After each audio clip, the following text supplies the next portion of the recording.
night that carved itself into Ember Holt's bones,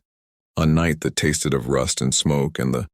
kind of betrayal that doesn't fade with time but instead grows sharper, like a blade that remembers every hand that drew it. She was only 10,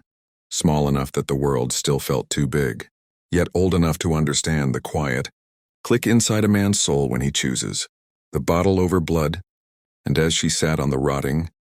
wooden porch with her knees scraped from a fall she couldn't remember, she watched her father pace inside the dim cabin, his silhouette trembling in the candlelight, as he argued with the man whose truck idled outside, the headlights slicing through the darkness like two unblinking eyes that saw everything she wished they didn't.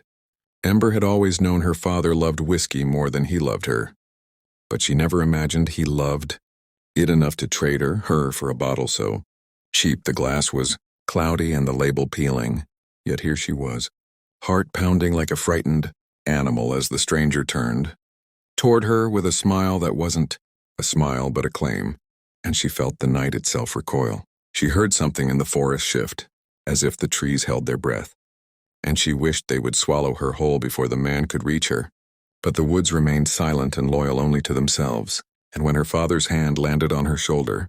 heavy and unsteady, she smelled the sourness of his breath and the guilt he pretended not to feel, pushing her forward with a muttered, "Go on now, Ember. Ain't nothing gonna happen," though his eyes said everything he refused to speak, and she tried to pull back, tried to beg, tried to make him remember she was his daughter, the child her mother had placed in his arms before running from this same darkness. But all he did was flinch at the sound of her small voice pleading, "Daddy, please," before shoving her toward the stranger's waiting hands. The man who took her smelled of sweat and metal, his grip bruising her thin arms as he muttered something about debt paid, and Ember's world folded in on itself as she was dragged toward the truck,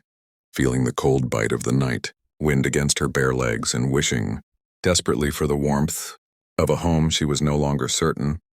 had ever truly existed. And just when she thought her father might call out for her, might stop this,